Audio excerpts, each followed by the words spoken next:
Hey, what's up guys, and welcome to another video. In today's video, we will be analyzing the Dogman trailer scene by scene to find out everything that's going to be included in this movie, and I bet you there's going to be at least one thing that you missed in it. So without further ado, let's get into it. We can see the view coming down into a city, and we can see this big factory here.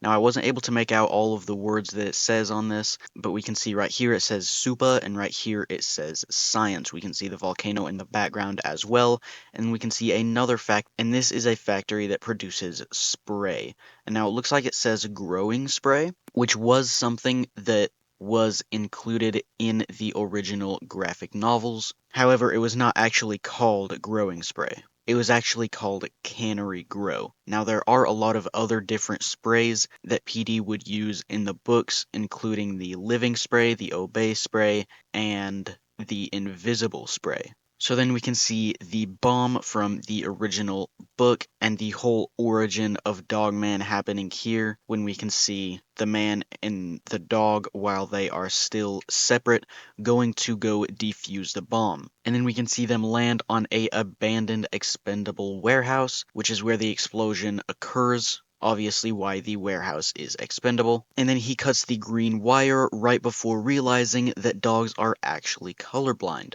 which causes the explosion and the injury in the man's head and in the dog's body. So then we can see the sign leading up to the hospital, and we can see a lot of different spelling errors in this and in a lot of the other signs as well, some of them, and we know that these are actually purposeful, meaning that even in the canon of the movie, this is actually still a story written by George and Harold, which means we may get a cameo of them likely in the opening scene or in the post-credit scene, showing that they are the ones making this Dogman story. Then we can see Dogman's skeleton here, and also the blood bag is apparently just cherry juice, but this skeleton shows that Dogman actually only has one bone in each of his limbs, which actually makes sense because he's never actually seen moving his arms like elbows, at least when he's in his dog form, before his head was sewn to the man's body. What doesn't really make sense here is that there is only one bone in his ear, and it's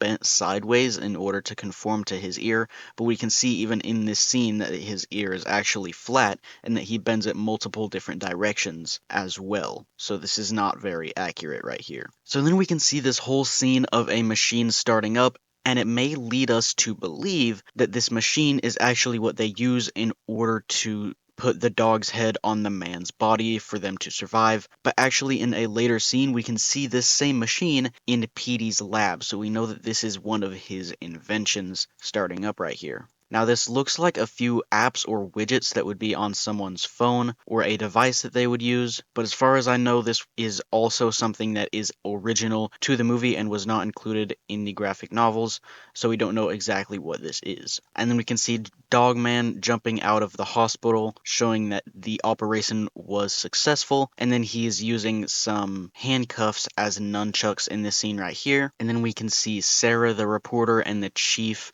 right here in this scene on the news about Dogman. And then we can see the first part of Petey's lab. It looks exactly like it did in the books with the signs and the same shape that they kept. And then he's reading all of the newspapers praising Dogman and getting angry about it. And in this scene, it's where we can see the machine, the same machine that was in the first few scenes at the beginning, and we can also see a bunch of tools on his wall, which is likely what he uses to make his inventions. Now, we can't really make out exactly what he's typing on this hologram computer either, since it's all backwards and blurred out a lot, but then we can see a skeleton as he's saying his plan to destroy all do-gooders. Then we can see the big tank as he's driving up to fight Dogman right here on the street, and then we can see an explosion right here at the Supra Priceless Object store, and then we get our first glimpse into the chief's office right here, and this is a very important scene right here. We can see first off the second place trophy, and then right behind the chief here we can see the statue of the mayor, and because of the angry look on her face we can assume that she is once again evil, which may lead to the existence of Robo Chief in this movie. movie. And in just this one scene that lasts just a few seconds, we can see a dead Flippy in the fishbowl right here. But that fishbowl does not appear in any other scenes that include the chief's desk. And we can also see his whole conspiracy board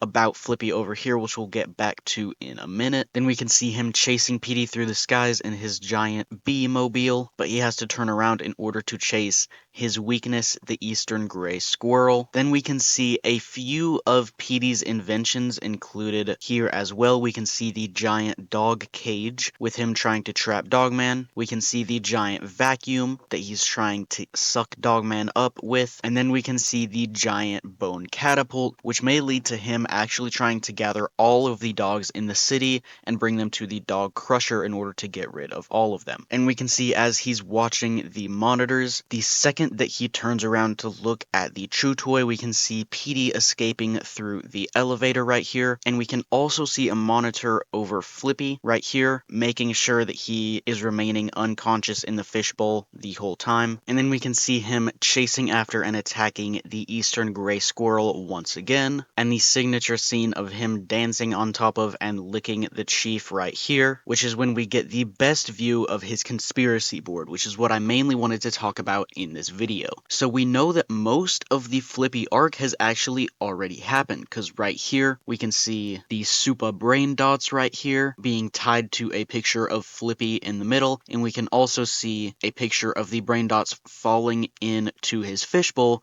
which we know is what made him so smart. Then we can see the picture of Dogman getting the chief Flippy for his birthday, and also a picture of them bringing Flippy into the Arctic. And then we can also see in this scene at the top here, there is the mysterious stranger who we know is also Flippy in disguise. But we know that all of this has already happened because obviously the chief knows about all of this. They know who the mysterious stranger is, and since we can see Flippy unconscious or dead in the fishbowl in two scenes, we know that he has already been defeated, at least at the time that these scenes take place. So we don't know whether or not the entire movie is going to take place after Flippy has already been defeated, or if Flippy is going to just be the big bad of the first part of the movie. And since we get all of these things hinting at him, either way, I'm pretty sure we're also going to see Robo Flippy making a return in this movie as well. So anyway, that is the last scene concluding the trailer and concluding today's video.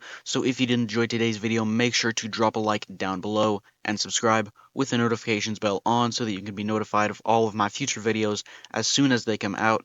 And with all that said, I'll see you guys in the next one.